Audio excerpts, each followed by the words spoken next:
Au nom du Père et du Fils et du Saint-Esprit. Amen. Bien-aimés dans le Seigneur, bonjour et que Dieu Tout-Puissant vous bénisse. Nous voulons parler aujourd'hui de ce que vous voyez, de ce que vous regardez. Matthieu chapitre 13 paraphrase Isaïe qui dit « Ils ont les yeux et ils ne voient pas, ils ont des oreilles et ils n'entendent pas, de telle sorte qu'ils ne puissent pas être sauvés. Ils ont des yeux et ne voient pas, ils ont des oreilles et ils n'entendent pas, pour qu'ils ne puissent pas être sauvés. » Matthieu chapitre 13. Mon frère, ma soeur, qu'est-ce que vous regardez? Qu'est-ce que vous voyez? Est-ce que tu vois vraiment quelque chose? Bien sûr, je sais que vous voyez beaucoup de choses dans votre vie. Je sais que vous avez encore l'acuité de la vision. Vous voyez encore beaucoup de choses dans votre vie. Vous voyez les chemises, les habits, les cheveux, les humains, les êtres vivants, les vertébrés, les invertébrés, vous voyez la lumière, les ténèbres, vous voyez tout ce qui se passe dans ce monde. Tu vois beaucoup de choses. Mais le Seigneur dit ceci, ils ont des yeux et ils ne voient pas. Qu'est-ce qu'il voulait dire par ils ont des yeux et ils ne voient pas? Oui, tout le monde peut voir. Que ce soit un sorcier, un bébé, un vieillard, un enfant, tout le monde peut voir. Ceux qui ont encore la capacité de regarder, de voir, ceux qui ont encore la capacité de la vision, tout le monde peut voir qu'il y a une maison, qu'on a construit une maison dans telle avenue, dans telle adresse. C'est une maison qui a tel numéro, tout le monde peut voir, peut constater, peut toucher. Tout le monde peut voir que tu es là, tu es bien habillé, tu es propre ou sale. Tout le monde peut regarder, peut connaître le prix de tes habits, peut voir que tu as mangé ou tu n'as pas mangé. On peut constater facilement ce qui est dans ce monde. Tout ce qui est sous le soleil, on peut le voir. Dans cet univers, dans cette planète Terre, tout le monde peut constater quelque chose. Mais il y a des choses très importantes que nous devons voir, que nous devons entendre. Nous voyons beaucoup de choses et nous entendons beaucoup de choses. Le monde est plein, rempli de bruit. La télévision, les informations, la musique, les querelles, les inimitiés, la haine, les coups de canon et toutes sortes. On entend toutes sortes de bruits, des larmes, des cris, des pleurs. Il y a ceux qui appellent au secours, il y a ceux qui souffrent, il y a ceux qui meurent. Il y a beaucoup de choses qu'on peut entendre, qu'on peut voir. Mais si c'est seulement ça, le Seigneur sait qu'il a donné aux hommes les yeux pour voir, il ne pouvait pas parler de cette façon. Lorsqu'il parle de cette façon, c'est énigmatique et c'est figurant. Frères et sœurs dans le Seigneur, c'est imagé et c'est figuré. Vous avez les yeux et vous ne voyez pas. C'est pourquoi Paul dit dans Éphésiens chapitre 1, il dit, vous devez prier pour que le Seigneur ouvre les yeux de votre cœur. Parce qu'il y a certaines choses qu'on ne voit bien qu'avec le cœur. Parce qu'il y a certaines choses qu'on ne voit bien que spirituellement. Parce qu'il y a certaines choses qu'on ne voit la vérité que de manière spirituelle. Parce qu'il y a certaines choses qu'on ne voit la vérité que lorsque Dieu te donne la grâce. Il y a beaucoup de mensonges. Tout ce qui brille, ce n'est pas de l'or. Toute beauté peut cacher la sorcellerie, la mort, la maladie. Tout ce que tu vois, ce n'est pas toujours la vérité. Bien-aimé dans le Seigneur, il y a une personne qui avait confondu un mannequin avec une personne humaine. Bien-aimé dans le Seigneur, tu peux te tromper. Tu peux avoir des illusions, des hallucinations. On croit que c'est la vérité, ce n'est pas la vérité. Il y a des choses. Pour que ça apparaisse dans la réalité, dans la vérité, il faut que tu aies les yeux de la foi. Bien-aimé dans le Seigneur, ce que tu vois, ce n'est pas toujours la vérité. Ce que tu constates là, ce n'est pas ce qui t'attend. Je pense que dans votre vie, vous méritez mieux. Je pense que dans votre vie, vous devez bien voir. Je pense que dans votre vie, pour éviter ce qui t'est déjà arrivé dans le passé, pour éviter encore des échecs, des douleurs, des humiliations, vous devez bien voir.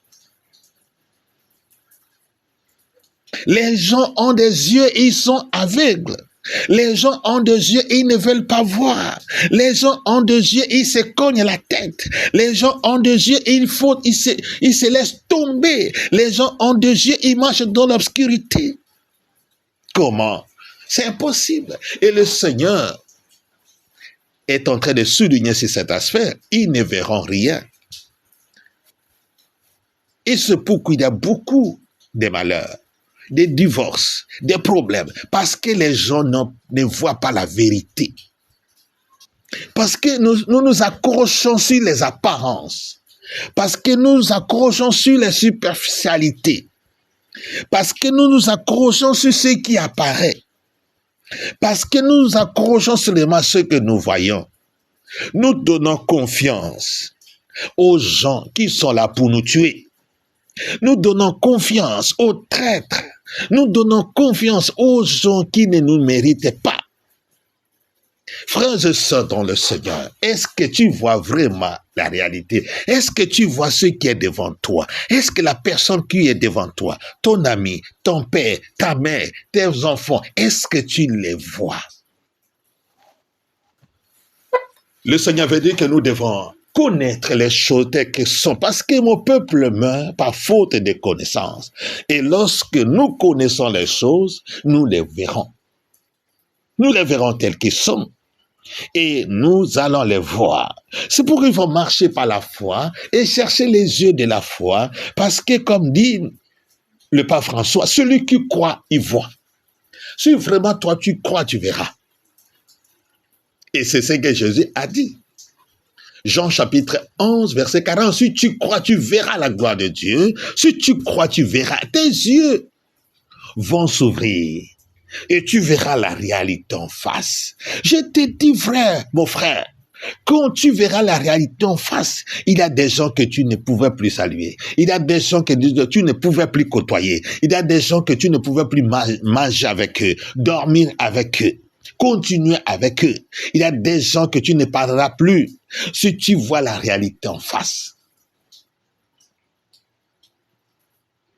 Le Seigneur t'appelle, frères et sœurs, à voir les choses en face, parce que tu es en train de te perdre. C'est pourquoi Jésus dit, si un aveugle connaît notre aveugle, ils vont tous tomber dans une terrasse, dans un trou. Certainement qu'ils auront un accident parce qu'il n'a pas moyen de voir. Pourquoi tu veux continuer toujours à marcher sans voir?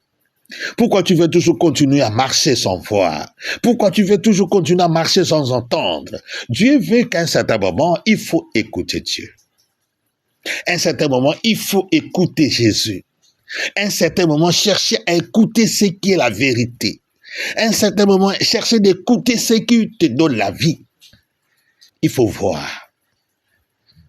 Bien-aimé, dans le Seigneur, on ne voit bien qu'avec le cœur. C'est pourquoi Saint Paul nous dit, demandez qu'on ouvre les yeux de votre cœur. Bien-aimé dans le Seigneur, ne crois pas que c'est que le monde que nous vivons ici est le seul. Non. Ce monde que le soleil est en train d'illuminer n'est pas le seul monde dans ce monde.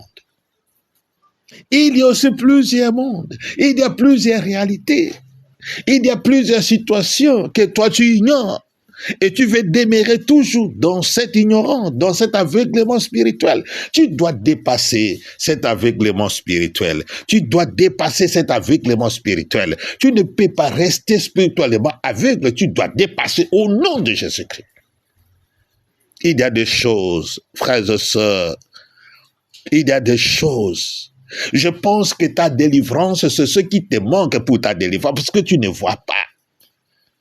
Parce que tu ne peux pas différencier les choses, tu ne peux pas situer les choses, tu ne peux pas les comprendre. Et si la personne ne voit pas, c'est que vous priez seulement dans l'aveuglement. Vous ne savez pas orienter vos prières, vous ne savez pas attaquer, vous ne savez pas ce qui est derrière ta souffrance, parce que tu ne vois pas. Alors les gens peuvent te tromper partout. Les gens peuvent te dire ce qui n'existe pas. Les gens peuvent te raconter des histoires à dormir debout parce que tu ne vois pas. Tu dois prier pour que le Seigneur te montre. Le Seigneur t'ouvre les yeux de la foi. Que le Seigneur t'ouvre les yeux de la foi. Ayez les yeux de la foi et tu verras la vérité. Le Seigneur veut que tu puisses voir la vérité, parce que lui, c'est la vérité. Je suis le chemin, la vérité et la vie. C'est lui qui est la vraie lumière. Venez, c'est Jésus, tu auras la vraie lumière. Venez, c'est Jésus, tu auras la vraie signification des choses. Évitez de continuer dans l'aveuglement spirituel. Évitez de vivre dans cette dimension où tu ne vois rien. Alors, tu vas finir mal, bien-aimé dans le Seigneur. Appelez Jésus dans votre vie, afin qu'il t'ouvre, afin qu'il te fasse passer des ténèbres à la lumière, afin que tu puisses voir, qu'il puisse t'ouvrir les yeux, afin que tu puisses voir, tu puisses faire des distinctions, mettre de l'ordre dans votre vie et savoir ce que tu veux vraiment.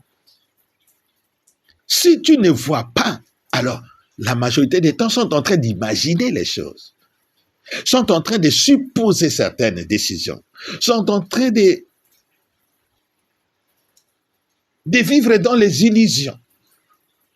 Frères et sœurs, et quand lorsqu'on ne voit pas, on peut vivre dans une confusion totale sans savoir où on va. Bien-aimés, venez, rentrez. Accepte Jésus comme ton Seigneur, ton Sauveur. Et par la foi, tu verras la vérité. Que Dieu te donne la grâce de voir les choses telles qu'elles sont. Afin que tu sois sauvé. Afin que tu sois prévenu. Afin que tu ne puisses pas aller et continuer dans l'aveuglette. Bien-aimé dans le Seigneur, celui qui voit, il ne peut pas continuer parce qu'il sait que c'est un accident qui l'attend. Parce qu'il sait que c'est un trou qui est devant.